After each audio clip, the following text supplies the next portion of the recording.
Was it irrational of me to force a girl to change classes after she called the police on a door, plus all updates? Hi Reddit, this is a new account because the stuff on my regular account might get me seen as unprofessional if the story is linked to me. So the first 19 male AM in a nursing program, we do a lot of physical exams on each other to practice, which involves wearing shorts and tanks. It's important to mention I am permanently blind in one eye. I'm constantly running into walls, doors, railings, plants, people, animals, everything. As you can guess, I'm covered and bruised 90% of the time, on my blind side. In the course one day, we were talking about signs of abuse, and the teacher said constant bruising. I raised my hand and added that it's important to talk to the patient if they're an adult, before calling the police, as it could be something else. She asked for an example, so I rolled up my sleeve and explained that the bruises were from door handles of the school, which were varying colors and heights. She nodded and agreed. She said with children we call the second we suspect abuse. With adults, we attempt to talk to them first, and if their reason seems valid, we don't call. The lessons continued, and a weekish later, the cops showed up to my door. They told me they got a report that I was being physically abused and I was always covered in bruises. I told them about my disability. They checked my home, talked to my family, saw no further signs, and I asked questions next. They got my address from the university because they take abuse seriously here. And when they talked to the university about me, the university was very concerned and just wanted to help me. After the police left, I talked to some people at the university, including a psychologist, just so they could be sure I had no mental signs of abuse. Then life went on. Well, I was still coming in the bruises every day, and one of my classmates came up to me. She told me our classmate Kate was telling people she was thinking about calling the police again because I'm still covered in bruises. I got my classmate's report written down, alongside a few others, and waited. Sure enough, police showed up again. Same song and dance, but this time, I told the university that Kay was using the police to harass me, and I wanted something done about it. The university decided the best course of action was to move her from my labs to the other ones, so she couldn't see whether I was bruised or not. She's now told me I'm an asshole and that she was just trying to help me, and I didn't need to mess up her whole university schedule. So Reddit, Aita, edit. My posts were shared to so maybe deleting my account if or when I get harassed, as every post I've seen on there usually seems to end in the oop being harassed and honestly done with getting harassed by people I either don't know or barely know, so just warning y'all in case I do end up erasing everything edit to add. I am in fact a victim of past abuse. So to the people at RA Methiangle already sending my harassment, I'm so sorry that a victim of abuse was struggling to figure out if they went too far or did what was necessary, when I still haven't gotten my actual abuser arrested, and just moved away from him because I felt bad telling people he was a jerk to me because he donated to charity and helped put people through university. I'm so sorry you only see it as blatant validation and not as what it really is, a side effect of my abuse story. So thanks for making me feel like a shitty person for feeling bad for making my abuser suffer, when I genuinely have trouble recognizing what's abuse and harassment, but thanks to Reddit, I know enough to realize that Methiangle results in harassment, and has for me. So a post asking for help recognizing my harassment has now gotten me harassed. Update 1.1 month later. Okay, so, TLDR on the other, I'm blind in one eye. I run into random stuff if I'm not paying enough attention. I'm covered in various bruises. Showed this during class while talking about abuse and how we have to talk to adults before calling. Girl decided to call the cops on me twice, claiming I'm abused, resulting in me forced to go to counseling, talk to therapists, police, etc., until everyone was assured I wasn't abused. So anyways, it's been a bit since that post and I have big updates on her. I called her Kay in the other story, so let's stick with that. So anyways, I had previously gotten her removed from my labs. We still shared class, not lab. I figured everything was fine now and she'd leave me alone. But I was wrong. Not only was she spreading rumors that I was abused, but she called the cops again. Apparently more than once, as the other 2 times the cops said they had a report of abuse. This time they said reports. When I asked how many reports, they said that it was multiple people. So I don't know if others in class called or she had her family do so. I just don't know. They couldn't tell me who called due to privacy when it comes to reporting, to try and make sure abusers don't attack the reporters. Apparently my university had attempted to stop them when the cops spoke to them, but the cops had to check anyways. So, they came after talking to the university anyways, and again we did the same song and dance. I told them I felt like someone was using the cops to harass me, and the cops took this. They said no one would show up again, and anyone that calls would now have their name taken down, and if they call after being told not to, they'd be charged with harassment. Well, that was about a week ago, and someone continued calling, tried to claim a different name, didn't realize they record phone numbers as well. So there's your update on Kay. She called again, and again, and again, until it got her charged with harassment as well as misuse of police resources. Not certain what's gonna happen going forward, or if I'll be called to testify. I'm not certain what's happening, but I haven't seen her since I was informed that she still called, which I found out from another classmate.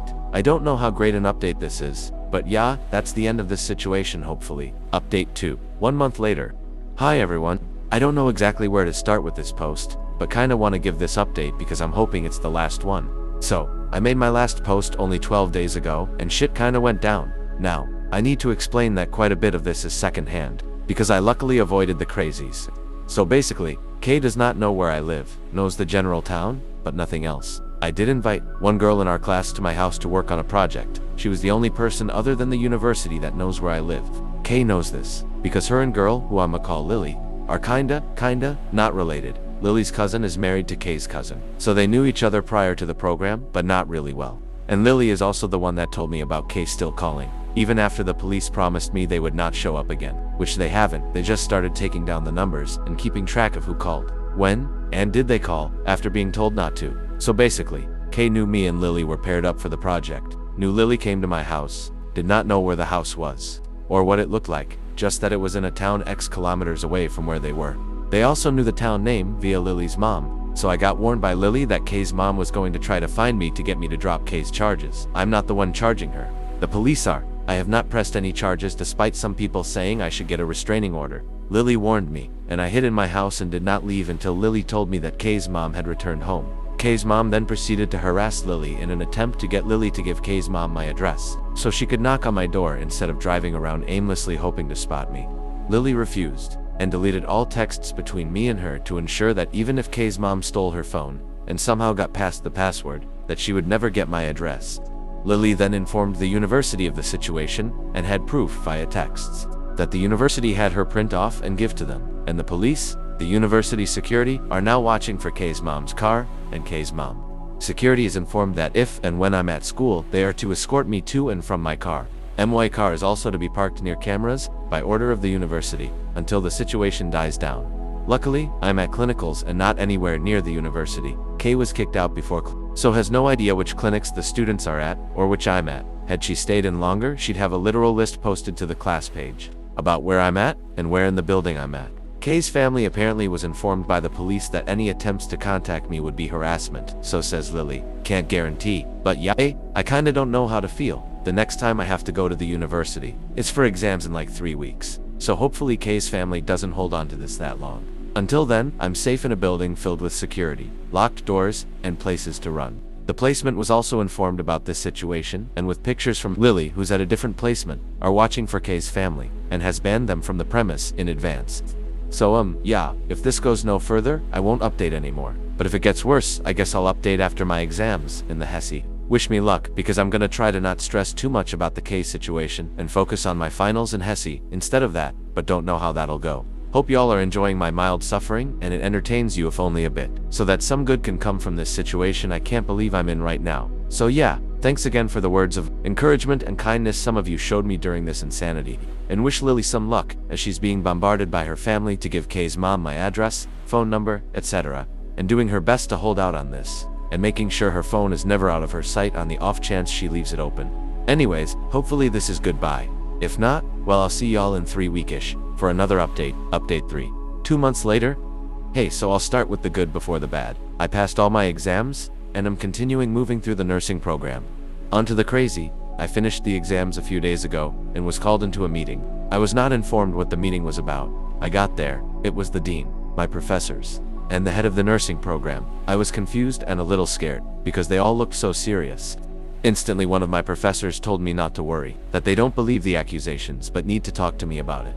I asked her what accusation, and she informed me they had gotten a tip that I was cheating on all my exams. At that point, I just wanted to curl into a ball and cry, because in my area that's something that can get you banned from every university. Cheating on exams is instant expulsion, until mean you have very little options or future as other universities won't accept you either. I told them it wasn't true. I'd never cheat on an exam. They said that they were having IT check my account that I used to sign in to the computer for a suspicious activity, and that if they found any ID be expelled instantly, but if they didn't, they'd take it as a false accusation, and would be contacting the police as they had an idea of who had given the tip. At that point, I hadn't even considered that it might be a final attempt for Kay to ruin my life. She was the last thing on my mind because I luckily haven't had to be involved in her case. The cops have enough evidence from her repeated phone calls, and the recordings, and that she ignored the order to stop calling them about me. After less than a day, I was informed by the professors they found no evidence of cheating, and they were forwarding the number of who called and the situation to the police. The police then contacted me and informed me that this was done by a relative of Kay's,